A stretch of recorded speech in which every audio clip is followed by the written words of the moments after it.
ఆంధ్రప్రదేశ్లో ఎన్నికల పర్వం ముగిసింది. ఓటర్లు తమ ఓట్లను ఈవీఎంలో నిక్షిప్తం చేశారు. అక్కడి నుంచి కూడా కొంత చెదురుమూర ఘటనలు జరుగుతూ ఉన్నాయి. కొన్ని హింసాత్మక ఘటనలు జరిగిన పరిస్థితి మనం చూస్తూ ఉన్నాం. వాటన్నిటికీ మించి కూడా బెట్టింగ్ పర్వం అయితే బాగా కొనసాగుతూ ఉంది. అయితే ఈసారి రాష్ట్రంలో జగన్మోహన్ రెడ్డి మెజారిటీ, చంద్రబాబు నాయుడు, లోకేష్, బాలకృష్ణ ఈ 3 మెజార్టీల కంటే ఎక్కువ వస్తుందనే కాన్సెప్ట్లో బెట్టింగ్ అయితే విపరీతంగా జరుగుతూ ఉంది. అయితే ప్రభుత్వానికి సంబంధించి ఏ ప్రభుత్వం ఏర్పడుతుందో, ఎన్ని సీట్లు వస్తాయనే దాని మీద కొంత సందిగ్ధత అయితే ఉన్నది. దానికి సంబంధించి కంటే కూడా జగన్మోహన్ రెడ్డి, అలానే చంద్రబాబు నాయుడు, లోకేష్, బాలకృష్ణ వీరి 3 మెజార్టీ మీదే ఇప్పుడు ఆంధ్రప్రదేశ్లో జోరుగా పందాలు అయితే నడుస్తూ ఉన్నాయి. ఇప్పటి వరకు కూడా అనధికార లెక్కల ప్రకారం దగ్గరగా 400 కోట్ల పైచిలకు పందాలు అయితే జరిగినట్లుగా కూడా మనకు అనధికార వర్గాల నుంచి సోర్స్ అయితే ఉంది. అయితే వీటన్నిటికీ పందాలు అంటే ఏం జరుగుతుంది అంటే, జగన్మోహన్ రెడ్డి గతంలో దగ్గరగా పులివెందుల్లో 1,00,000 మెజార్టీతో గెలిచిన సందర్భం అయితే ఉంది. అంటే అలాంటి పరిస్థితి ఈసారి కూడా కొనసాగే పరిస్థితి ఉందని చెప్పి కూడా బెట్టింగ్ రాయిళ్ళు అయితే అనుకుంటున్నారు. గతంలో మంగళగిరి నుంచి లోకేష్ ఓడిపోయాడు. అలానే తర్వాత చంద్రబాబు నాయుడు కూడా కొంత మెజారిటీ, అంటే గతంలో మెజారిటీతో పోలిస్తే చంద్రబాబు నాయుడుకి అయితే మెజారిటీ తగ్గింది. అలానే హిందూపురంలో బాలకృష్ణకి అయితే కొంత మెజారిటీ వచ్చినప్పటికంటే భారీ మెజారిటీయే కానీ అతి భారీ మెజారిటీ కాదు.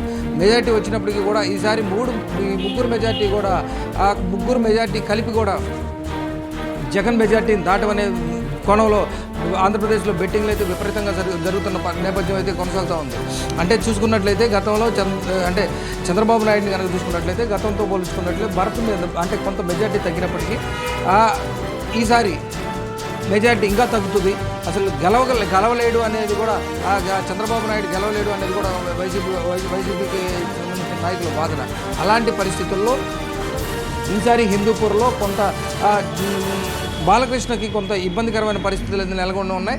అంటే బాలకృష్ణకి సంబంధించి అక్కడ స్వామి పరిపూర్ణానంద నిలబడటంతో కొంత మేరకు ఓట్లు చీలినాయి. ఈసారి మెజార్టీ తగ్గుతుందని చెప్పి కూడా బెట్టింగ్ రాయిలు విశ్లేషిస్తూ ఉన్నారు. అలానే నారా లోకేష్ కూడా ఇక్కడ అంటే కొంతమేర వైసీపీకి చెందిన కార్యకర్తలు, అలానే వైసీపీ నాయకులు కూడా ఎంతో కృషి చేశారు. అంటే ఆ విషయంలో కొంతమేర లోకేష్కి మెజారిటీ తగ్గే పరిస్థితి కూడా ఉందని కూడా బెట్టింగ్ రాయిలు అయితే విశ్లేషించుకున్న నేపథ్యం అయితే కనబడుతూ ఉంది. అయితే మొత్తం కనుక చూసుకున్నట్లయితే జగన్ మెజారిటీని కూడా జగన్ మెజారిటీని వీరి ముగ్గురు మెజారిటీ కూడా చేరనే విషయం మీద బెట్టింగ్ అయితే బాగా జరుగుతూ ఉంది. అంటే బెట్టింగ్ ఎలా జరుగుతూ ఉందంటే, జగన్మోహన్ రెడ్డి మెజారిటీకి వీరి ముగ్గురు మెజారిటీ కూడా సరిపోదు, ఆ దగ్గరకు కూడా రాలేరు అనే దాని మీద కూడా బెట్టింగ్లు అయితే భారీ ఎత్తున జరుగుతూ ఉన్నాయి. వీటన్నిటికి సంబంధించి కూడా ఈసారి అంటే మామూలుగా బెట్టింగ్లు ఎలా జరుగుతాయి, గత సంవత్సరం అంటే గత ఎన్నికల్లో చూసుకున్నట్లయితే బెట్టింగ్లు ఏ గవర్నమెంట్ వస్తుంది, ఎన్ని సీట్లు వస్తాయి, ఏంటి అనే దాని మీద కూడా బెట్టింగ్లు బాగా జరిగే పరిస్థితి ఉంది. అయితే ఈసారి వాటన్నిటినీ తోచిరాజని కూడా వీరు నలుగురు మీదే మేజర్గా బెట్టింగ్ రాయిలందరూ కూడా కాన్సన్ట్రేషన్ చేయడం జరిగింది. అంటే ఏ ప్రభుత్వం వస్తుంది, ఎన్ని సీట్లు వస్తాయి అనే దాని మీద కొంత మేరకు సందిగ్ధత ఉండటంతో బెట్టింగ్ రాయిలకి ఏదో ఒకటి అంటే వారి పందాలు కాసుకోవడానికి ఏదో ఒక అంశం కావాలి. కాబట్టి ఈసారి ఈ అంశాన్ని వారు ఎత్తుకున్నట్లుగా కూడా మనకు తెలుస్తూ ఉంది. అయితే చూసుకున్నట్లయితే జగన్కి 1,00,000 మెజారిటీ వస్తుంది, వీరి ముగ్గురు మెజారిటీ కూడా కలిపి 1,00,000 దాటదు అనే దాని మీద కూడా విపరీతంగా పందాలు అయితే జోరందుకున్న పరిస్థితి మనకు ఆంధ్రప్రదేశ్లో కనబడతా ఉంది. అలా ఒక ఆంధ్రప్రదేశే కాదు, అంటే ఆంధ్రప్రదేశ్ ప్రజలు స్థిరపడిన హైదరాబాద్లో కూడా ఇదే పరిస్థితుల్లో బెట్టింగ్లు జరుగుతున్న నేపథ్యం అయితే ఉన్నట్లు మనకు తెలుస్తూ ఉంది. ఆంధ్రప్రదేశ్లో భీమవరం, నెల్లూరు, కడప ఈ 3 ప్రాంతాల నుంచి కూడా భారీగా ఇదే విషయం మీద బెట్టింగ్లు అయితే పూర్తి స్థాయిలో దగ్గరగా కూడా 400 నుంచి 500 కోట్ల రూపాయల మేరకు బెట్టింగ్లు అయితే జరుగుతున్నట్లుగా కూడా మనకు తెలుస్తూ ఉంది. అంటే ఈసారి ఎన్నికలు ఎంత ప్రతిష్టాత్మకంగా తీసుకొని ఇరు పార్టీలు కూడా ఎంతో ప్రతిష్టాత్మకంగా తీసుకొని అంటే అధికారమే ధ్యేయంగా కూడా పనిచేసిన నేపథ్యం అయితే మనం చూస్తూ ఉన్నాము.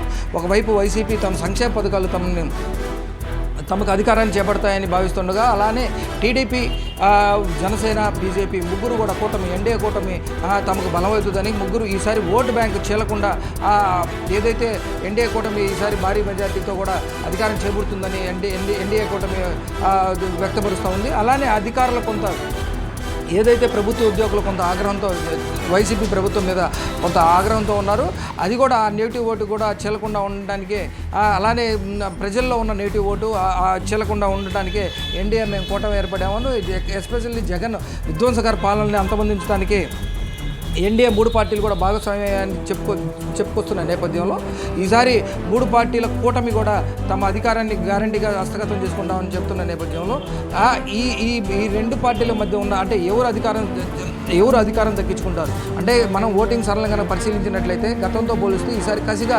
81% ఓటింగ్ జరిగింది. అలానే ఆ ఉద్యోగులు కూడా 5 లక్షల పైచిలకు ఓట్లు పోస్టల్ బ్యాలెట్గా నమోదైంది. అంటే గతంలో ఎప్పుడూ లేనట్టుగా ఈసారి అంటే బంపర్ రికార్డుతో ఈసారి ఓట్లు పోలవడంతో కొంతమంది విశ్లేషకులు కూడా ఎవరు గెలుపు గురవెత్తారు, ఎవరు ఏ పరిస్థితి ఏదైతే ఈ ఎన్నికలకు సంబంధించి ఇంత పర్సెంటేజ్ ఓటింగ్ ఎవరికి లాభం చేకూరుస్తుందనే దాని మీద కూడా విశ్లేషకులు కొంతమేర సందిగ్ధతలో ఉన్న నేపథ్యంలో ఈసారి బెట్టింగ్ అంతా కూడా అంటే జగన్ మెజార్టీని ఈ ముగ్గురు క్రాస్ చేస్తారా లేదా అనే దాని మీదే జరుగుతూ ఉండటంతో ఒక్కసారిగా కూడా ఈ నలుగురు 4 కాన్స్టిట్యూషన్ మీద ఒక్కసారిగా ఆంధ్రప్రజలపై చూపు అయితే మళ్ళీ పరిస్థితి అయితే ఆంధ్రప్రదేశ్లో మనకు కనబడుతూ ఉంది. చూద్దాం రేపు జరగబోయే ఎన్నికల కౌంటింగ్ 4వ తారీఖు జరగనున్న నేపథ్యంలో ఆ రోజు ఎవరు భవిష్యత్తు ఏంటి బెట్టింగ్ రైళ్ల పరిస్థితి ఏందో కూడా ఆ రోజు బయటపడిన నేపథ్యం అయితే మనకు తెలుస్తూ ఉంది. న్యూస్ 18 కోసం రఘు. మరిన్ని ట్రెండింగ్ వీడియోల కోసం న్యూస్ 18 తెలుగు ఛానల్ను సబ్స్క్రైబ్ చేసుకోండి.